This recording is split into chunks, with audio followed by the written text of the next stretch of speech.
Hi and welcome to ECCB Connects, a production of the Eastern Caribbean Central Bank to share with you who we are, what we do, and how we serve you.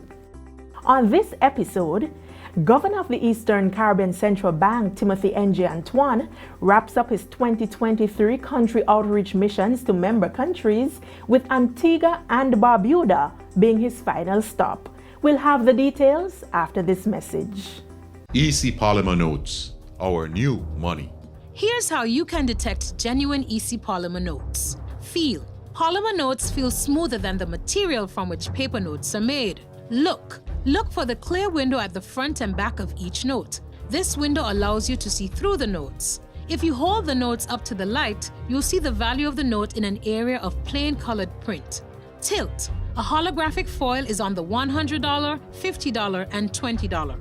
The images move and their colors change when you tilt the notes. Remember, detecting genuine EC polymer notes is as easy as 1, 2, 3. Feel, look, and tilt. EC Polymer Notes. Cleaner, safer, stronger.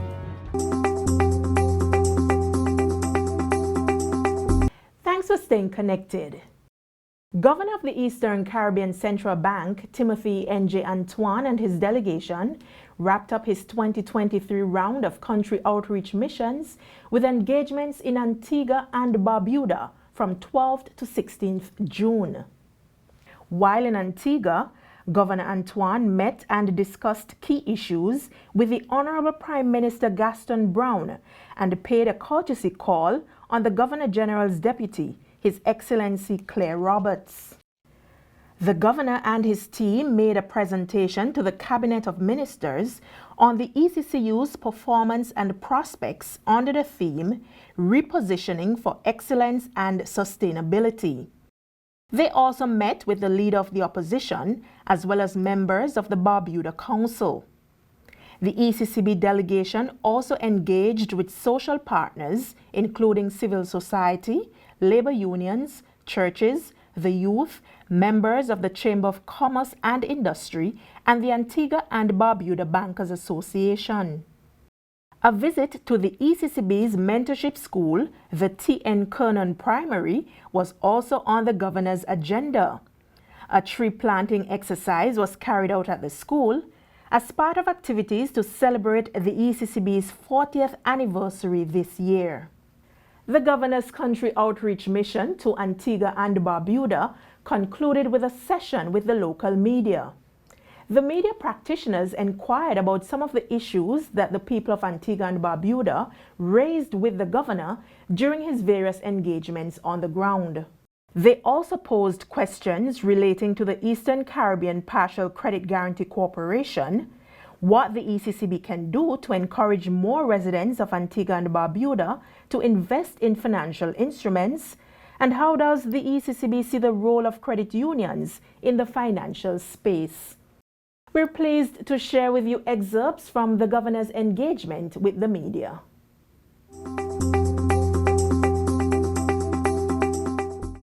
You mentioned you've been speaking to people in Antigua and Barbuda. What kind of things have you been hearing from people on the ground? So obviously there's the issue of inflation. The good news is that inflation is coming down. And in fact, some people said that they started to see some adjustments in the supermarket for things like lettuce, kale, just to give two examples. But it's coming down, obviously still too high. So inflation. We heard concerns about the banks, and I mentioned that a little while ago. Customer service, bank fees and charges. That came through very clearly this week. We had bigger concerns about food. What else could we do to really make a dent on the food import bill?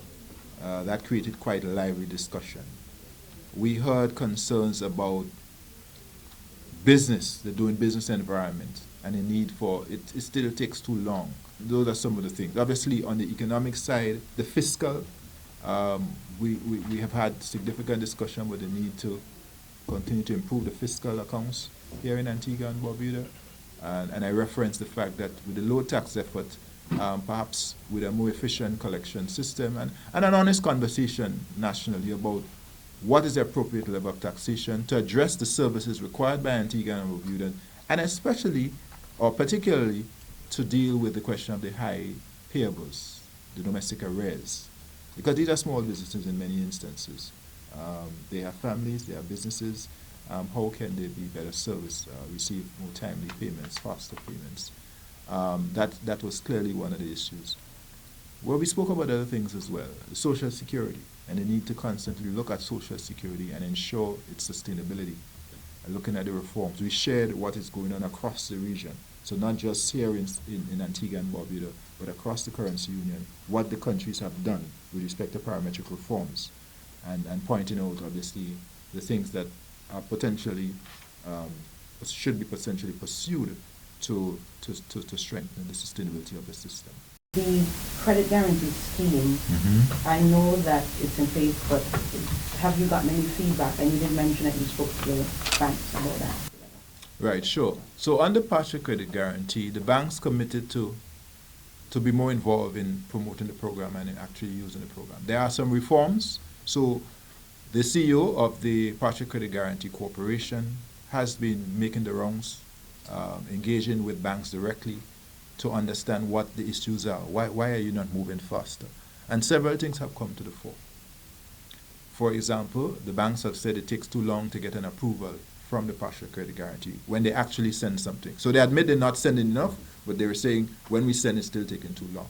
The response for the Partial Credit Guarantee Corporation is to launch 2 new products this month, a collateral-free guarantee and an automatic guarantee.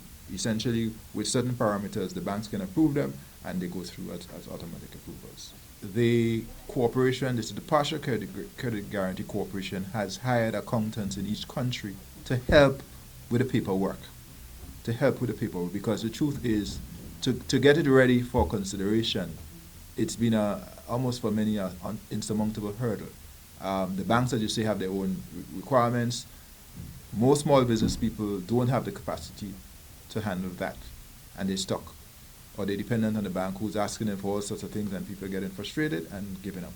So the role of these accountants is to provide that business support, to help them get the submission in order, right? So that is being looked at, and I will revisit with the CEO when I return to campus what else we could do based on what you just said to further streamline that process. But they have been looking at this issue. I can also tell you that the Partial Credit Guarantee Corporation has hired a marketing partner to assist with promoting education around the program. Because what we found 2.5 years, well, October will be 3 years actually, since this program was launched, very few people know about the program, relatively speaking. Very few people know. And by the way, as you would have seen in the slides, we have a whole section of bonus slides at the back on the program intended to just help with public ed. What is this program, right? And we're hoping that you will share it with your network, your partners, your friends, your family, to get more people to understand what is on offer and to invite the banks to go to their banks and seek to have the guarantee. We wanted to touch people like small business people, farmers, fishers, creatives, women in business. You know, that's who we had in mind when we set this thing up. That's who we had in mind. The people who are underserved or unserved. And if we want to grow this economy and double the size of the economy and so on, then you have to get these people involved. Small businesses have to grow. And we always remind people, every large business started small. So we have to focus on supporting small businesses as a priority. That's why, that was a motivation for the program. So the guarantee fee has been reduced. It used to be 2.3%, it's now 1.5%. The banks pay that to the guarantee corporation. The size of the guarantee has increased. When the journey started, when we started and we launched, it was 350,000. Today, the max number is 750,000. So there have been attempts to listen to what the banks are saying, what small business people are saying, what do they need. That's how after they launched, for example, they started with the startup capital product and the working capital product to try to meet those specific needs, especially recognizing where we were in the middle of the pandemic. So there have been efforts to strengthen. I will also add one other thing. The central bank itself is also supporting our financial institutions with capital relief, which simply means for the capital that they put into the program, we give them a 20% discount in terms of what they charge on the capital account. So it makes it more, it gives them more incentive to make the loans because the charge on the capital is reduced. It's not 100%, it's 80%. That 20% discount is useful, and the banks have welcomed it, and they're happy that we have taken that decision. So we're trying to find ways to fully support the program to ensure that people could benefit on the program. Here in Antigua and Barbuda, as you saw, so far we've only had 6 approvals. We're a loan size of combined of 650,000. We have a $30 million fund, in fact, and yeah, I mean, we have room to grow. So I'd love to be in a position where the fund is so successful, we have to put more money into the fund. But we're not there yet. So let's see if we could make use of it. Yes. A question in relation to the concern that you expressed when you met with the cabinet about the fact that Antiguans and Barbudans, by and large, don't invest in financial instruments. Mm-hmm.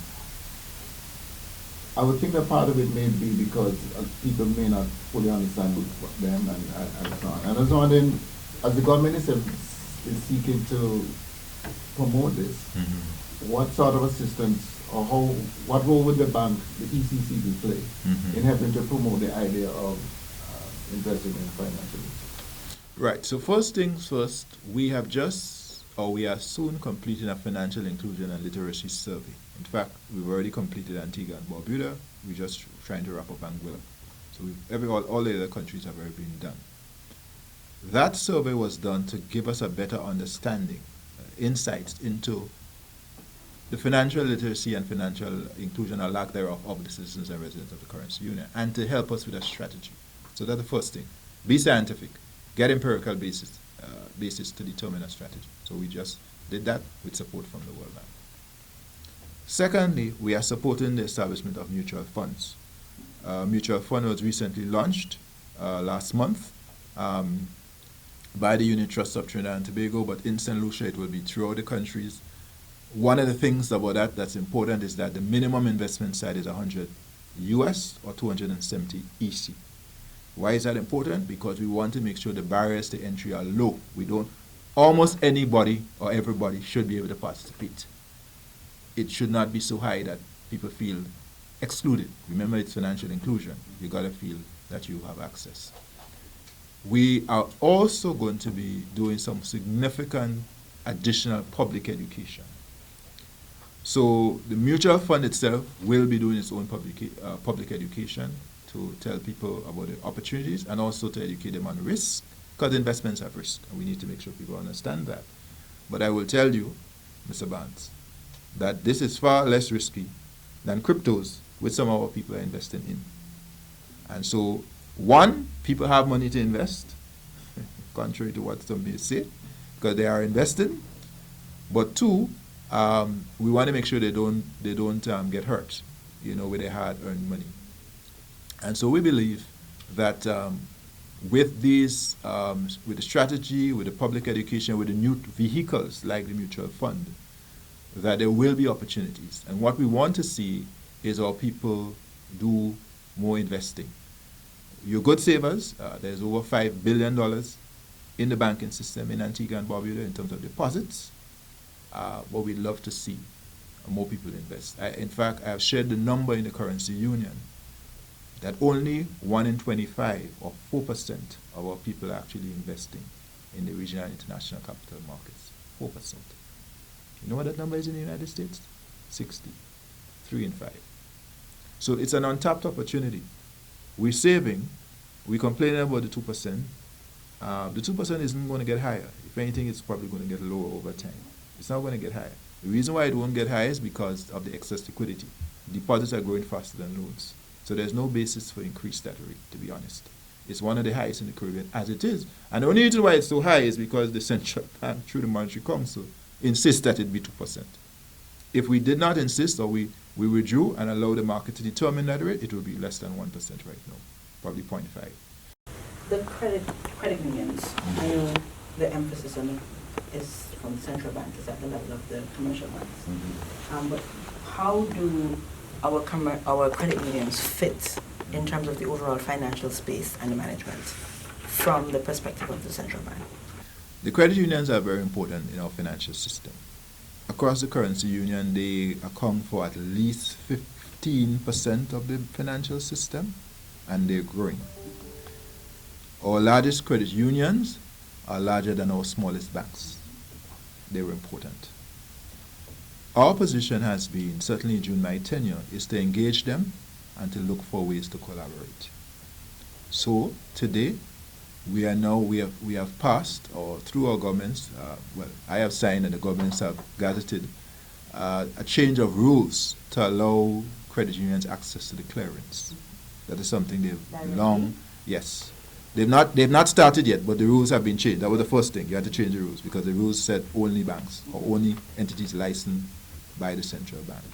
So we're working now on the rules, the terms of engagement, but the rule has been changed to allow them to access that. Antigua has passed that, by the way, or gazetted it.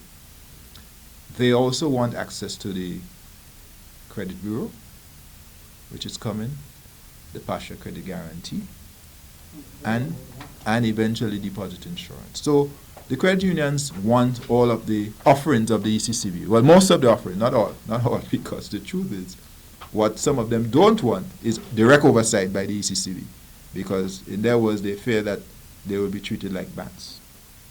So there's a dialogue that's going on about what's the appropriate oversight for credit unions. Our chief director is leading work, and maybe you could, Chief Director, say a quick word on the RSSB, the Regional Standard Setting Body. So our thinking, right, is that in the context of a single financial space, you should have a regulatory framework that allows for improvements to doing business and reducing opportunities for regulatory arbitrage. So that if a credit union, say in Antigua, wanted to establish a presence in St. Kitts, it would be subject to the same regulations that obtained in Antigua and would not have to redo its systems and its processes to comply with the regulations in St. Kitts. So what we aim to do is to have a regional regulatory framework that has participation from the supervisors in country, the national regulators, the current national regulators.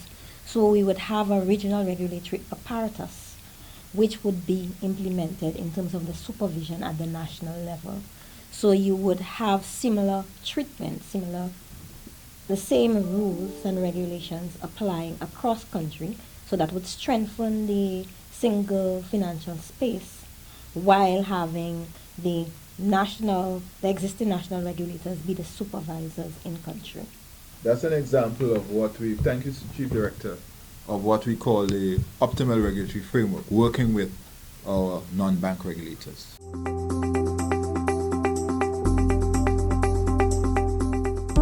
Celebrating ECCB at 40.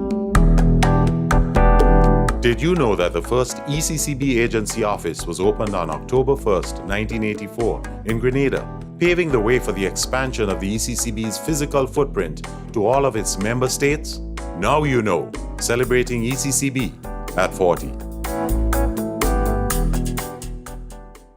That's it for this episode of ECCB Connects, where we shared with you excerpts from Governor Antoine and his delegation engaging the media in Antigua and Barbuda during his country outreach mission to that country from the 12th to 16th June. Thank you for watching. We trust that you found it to be quite informative. Do connect with us again next week for another program where we'll share with you who we are, what we do, and how we serve you.